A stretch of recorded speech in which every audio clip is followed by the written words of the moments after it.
Now you mentioned that underneath this airport, it goes down many levels. Yes. Does the fact that all these underground levels are there have something to do with why it took so long for this airport to open? Well, the gentleman that I was dealing with, Phil Schneider, said that during the last year of construction, they were connecting the underground airport system to the deep underground base. He told me that there was at least an 8-level deep underground base there, and that there was a 4.5 square mile underground city and an 88.5 square mile base underneath the airport. It is very unusual that they would allot a 50 square mile area on the surface at which to locate an airport in the middle of nowhere, unless they really plan to use it for something very unusual later. There is a 10-mile, 4-lane highway out to this airport, and there is nothing out there in between the airport and Denver. Not even a service station, at least in September 1995. The people in Denver are really upset with the fact that this airport went in the way it did. There was this fellow who wrote a book in which he made the statement that they had a copy of an audio tape on which a Denver city official was talking with people from the Civil Intelligence Agency, and that he was paid $1.5 million to allow the airport to be built, no matter what it took. It appears that there was a lot more interest in getting the airport built from just officials in the Denver area. They plan on using this facility for something else other than just landing planes. So, this guy got you down there to take a look at the underground? Well, he was invited to go along on the trip. I had a friend that actually got us down into the active area in the underground. It's very interesting down there. The baggage equipment area is very unusual. All the old luggage equipment that wouldn't work right doesn't look much different than the stuff that is working today. You were telling me that there are huge concrete corridors with sprinklers all along the ceiling. What are these sprinkler heads doing in a concrete bunker, pray tell? Well, this is the same question we asked. These shafts are huge and run along adjacent to the tram line on both sides. So, there are 2 of these huge shafts, large enough to fit a 2-lane highway in there. There are very few openings into and out of the tram shaft, but at the end of them, going out into this 50 square miles of acreage, is a huge steel door that would facilitate the entrance of a great big truck. It could be used for almost anything, but what is so unusual about it is that about every 5 or 6 feet on the ceiling, across almost the full width of the area, there is a pipe with 3 or 4 sprinkler heads. This goes on for the full length of the thing, which must be close to a mile. There are 2 of these shafts, and I got a picture in the mail the other day, which was very unusual. That was taken by someone on board the tram in the shaft. The picture appeared to actually show ghost-like figures on it. It was a mother and a baby wrapped in a blanket.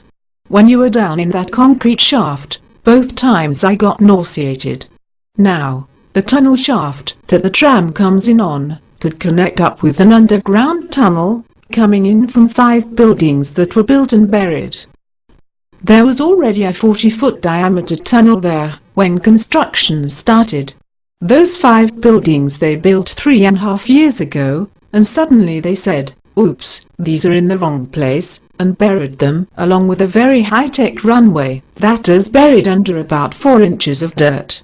It seems insane that they would build a very technical building complex with interlocking tunnels and a tunnel going back to the tram tunnel at the concourse, and then state that they built it in the wrong place and cover it up with dirt.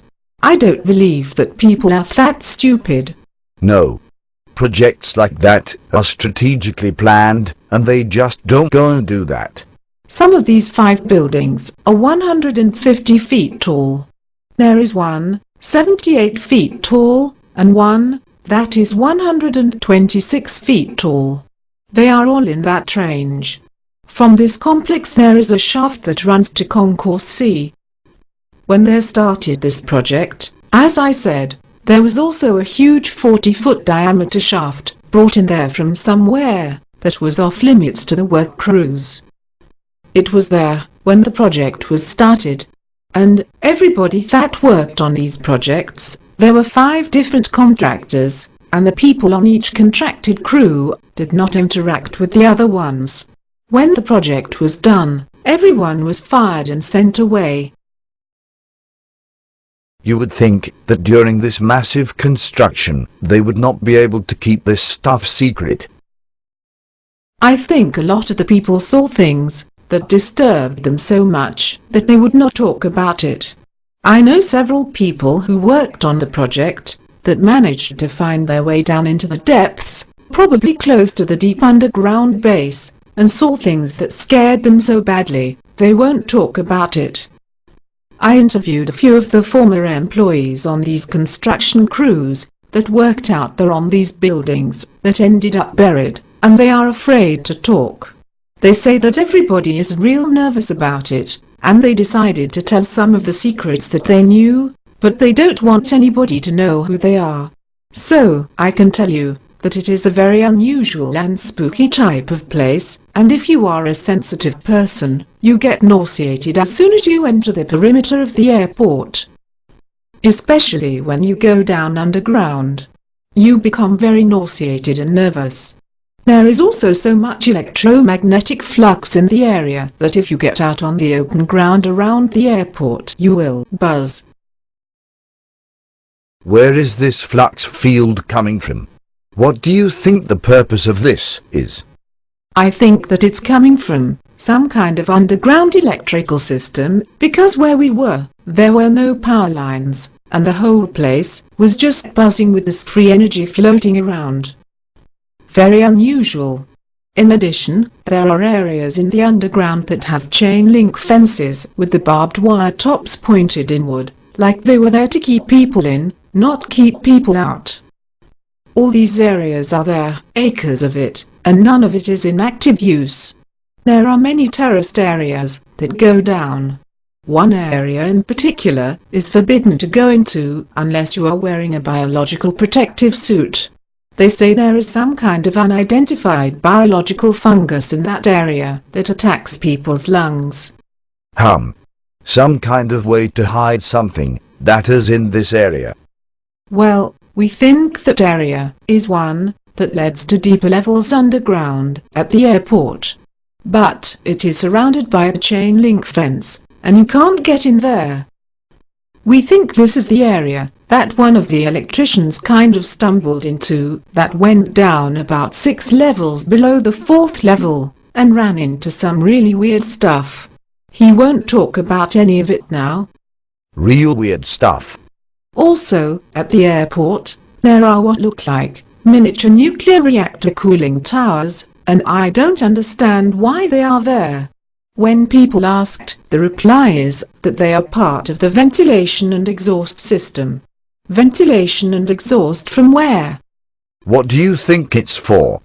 I think it is all hooked up to the deep underground.